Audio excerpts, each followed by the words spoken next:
Hola chicos, buenos días, bienvenidos a la clase número 9. Ya estamos entrando a un tema distinto y ahora vamos a hablar acerca de vectores, las características principales para que ya la próxima clase comencemos a hacer operaciones con vectores.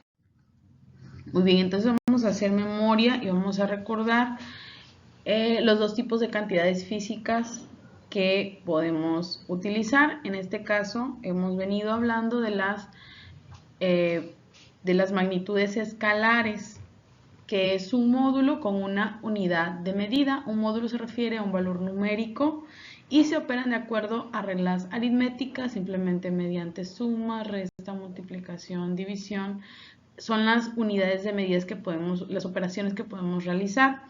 Por ejemplo, la masa, la longitud, el área, la temperatura y el volumen. En este caso, por ejemplo, tengo 1 kilo de azúcar y de repente alguien me regala 3 kilos de azúcar. ¿Cuántos kilos de azúcar tengo? Entonces simplemente lo que hago es una operación aritmética sencilla, una suma. Si me regalaron 3 y tenía 1, 3 más 1 es 4.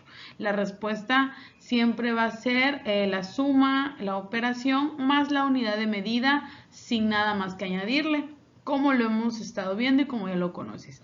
El día de hoy vamos a empezar entonces a las cantidades o a las magnitudes vectoriales.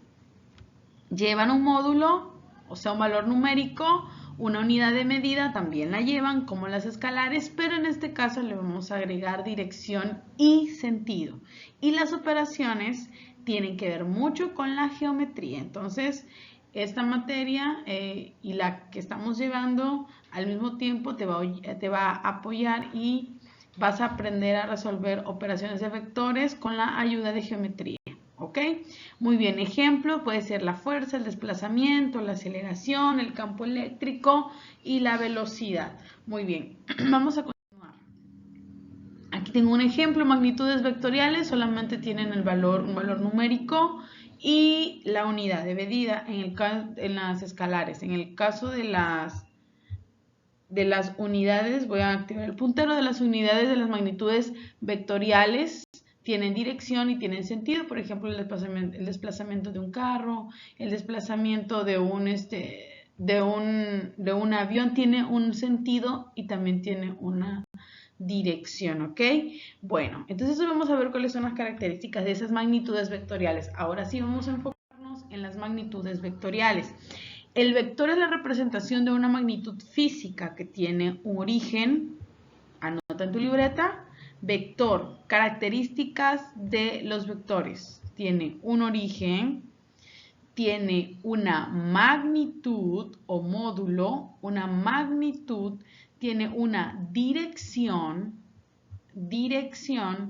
y tiene un sentido hacia donde se dirige y se representa con una letra A mayúscula y con una flecha arriba, ¿ok? Un vector con una A mayúscula y arriba una flecha que me está indicando que eso es un vector, ¿ok?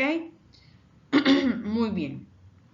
Entonces las magnitudes vectoriales son aquellas que además de magnitud tienen dirección y sentido. Por lo tanto, este tipo de cantidades se utilizan para cuando se requiere conocer la dirección en que se mueve y el sentido del giro de que se mueve el objeto.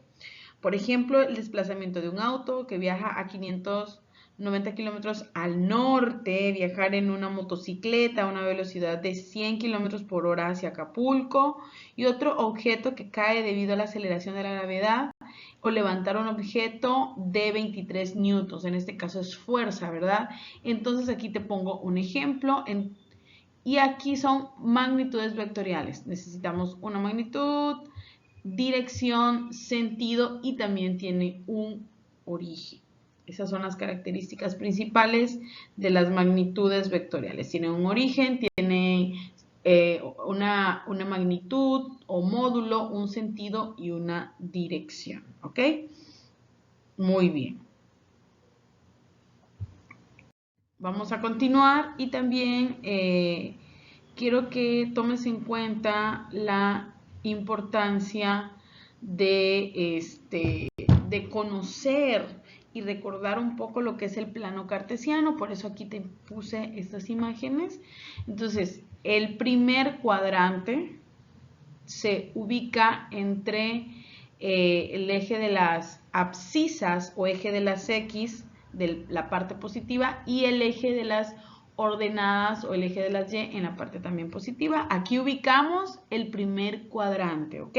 También recuerda que el eje de las X le llamamos eje de las abscisas, que está ubicado de forma horizontal y la forma vertical tenemos de la forma vertical tenemos el eje de las ordenadas o el eje de las Y, así como lo puedes observar en las imágenes. Tenemos un origen 0,0, el origen es 0, el primer cuadrante lo tenemos de este lado, acá te estoy señalando el segundo cuadrante, el tercer cuadrante y el cuarto cuadrante. ¿Cómo numeramos los cuadrantes? De forma contraria a las manecillas del reloj, ¿ok? Esto también es importante que quiero que tú lo repases. Tenemos 0 grados y aquí a los primeros llegamos a 90 grados, 180 grados, 270 grados y el giro completo son 360 grados. La imagen que quiero que veas en este momento es el sentido, ¿verdad? Norte, sur, este y oeste. Muy bien, ahora sí, vamos a comenzar y a ver que observes los diferentes trazos que existen en este ángulo. Por ejemplo, tenemos un giro de 25 grados. En el segundo ejemplo tenemos un giro de 50 grados y si te das cuenta está en el segundo cuadrante. Y tenemos aquí un giro de 260 grados, se encuentra en el tercer cuadrante, y un giro de 305 grados lo encontramos en el cuarto cuadrante, ¿verdad? Y es importante que también conozcas hacia dónde se dirige el vector. Tenemos entre el este, que es 0 grados, y entre 0 y 90 grados, si encontramos nuestro vector, vamos a decir que está en el noreste, ¿ok? Si nuestro vector se encuentra entre 90 y 180 grados, vamos a decir que está entonces en el noroeste, porque está entre el norte y está entre el oeste. Noroeste. Muy bien. Tenemos aquí otro ejemplo. Si tenemos un vector, nuestro vector está ubicado en el tercer cuadrante, como ya te expliqué, entre 180 y 270 grados, entre el oeste y entre el sur, entonces decimos que está en el suroeste. Pero si tenemos este caso de nuestro vector ubicado en el cuarto cuadrante, que está entre 270 grados y 360 grados, la vuelta completa, bien, podemos decir entonces que se encuentra entre el sur y el este. En este caso podemos decir sureste. ¿Ok? Muy bien. Una vez entendido eso, vamos a continuar y para terminar la clase veremos la clasificación de los sistemas vectoriales. Tenemos los sistemas absolutos, todas las líneas de acción que lo forman se encuentran ubicados en el mismo plano, como es el caso que te estoy mostrando en la imagen. Tenemos los no coplanares. Las líneas de acción se encuentran en diferentes planos, o sea, está en tres planos, en X, en Y y en Z, como lo estamos viendo y lo estamos observando, que tiene tres dimensiones, ¿verdad?